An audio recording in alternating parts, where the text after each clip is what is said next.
about winter squash. It is full fall season now. I don't know about you, but I'm loving the leaves that are changing colors, the cooler air, and the winter squashes that we are now receiving in the fresh pharmacy world, as well as in the grocery stores and farmers markets. So today I want to talk about two of my good vegetable friends, the butternut squash and the acorn squash. These are two really lovely and versatile winter squashes that you can use in a few different ways. So today we're mostly going to talk about technique. So what is the best way to chop these things and what is the best way to cook these vegetables, because they're very different.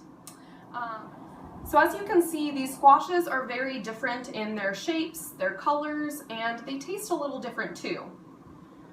This butternut squash is pretty big. It's got a long end and a bulbous end, so it makes it pretty easy to take the skin off of it, to chop it off, and then cube it and roast it or make it into a soup or a stew. It's very, very versatile and has a sweet but kind of nutty flavor. The acorn squash, on the other hand, has a lot of ridges, right? It literally looks like an acorn. That's what gives it its name. So it's going to be a lot harder to take that skin off. So this squash is much better to just chop it in half and roast the entire thing to then scoop out the flesh or stuff the squash versus chopping it up to lots of little bits. So today we're going to practice taking the skin off of a butternut squash and chopping it, and we're going to practice cutting the acorn squash in half and roasting it. From there, you can use these two squashes in lots of different recipes. So, let's get chopping. Start by cutting the end off your butternut squash, using a downward motion with your knife. Now separate the squash into two pieces, the straight end and the bulbous end. Now you have two pieces. Your first piece is very straight, so use your blade to chop down as close to the skin of the squash as possible.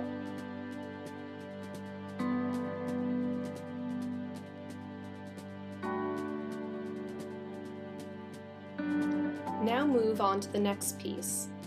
This is rounded and bulbous, so it's a little tricky to move the blade of your knife around the curvature of the squash. Make sure to keep your fingers to the sides on the top of the squash and continue to push down with your knife.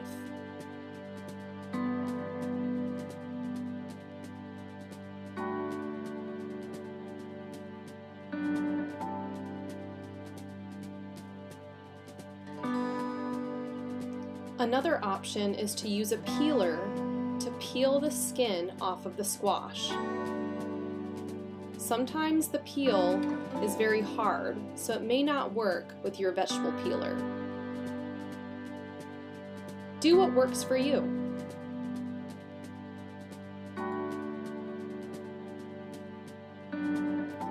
Finally, remove the end of the butternut squash.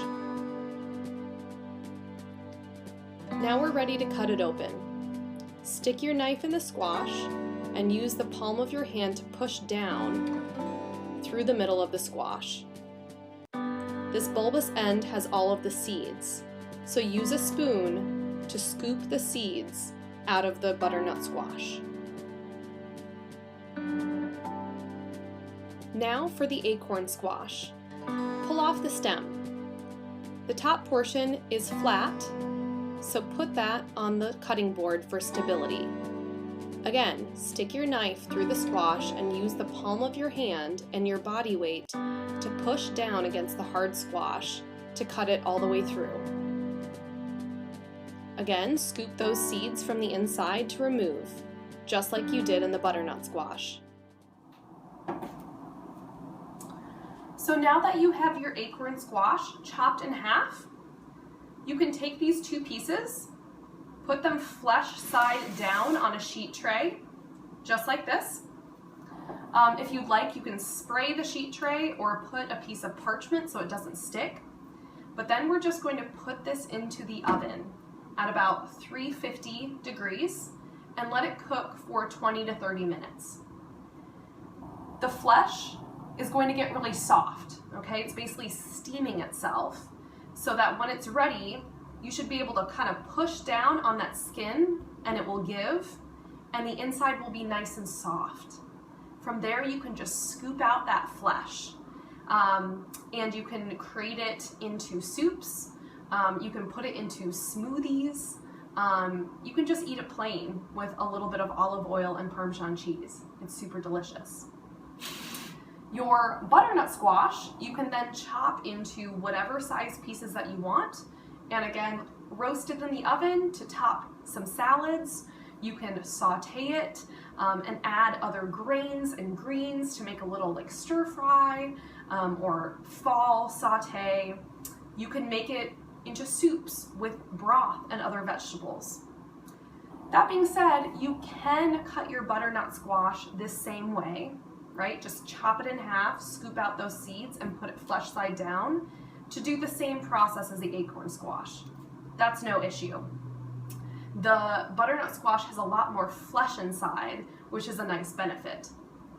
You can also use this technique with larger winter squashes like a kabocha or even small pie pumpkins. So again, same process. Chop it in half, scoop out the seeds, flesh side down, bake in the oven until soft. Let it cool a little bit before you pull out that flesh because it will be really, really hot.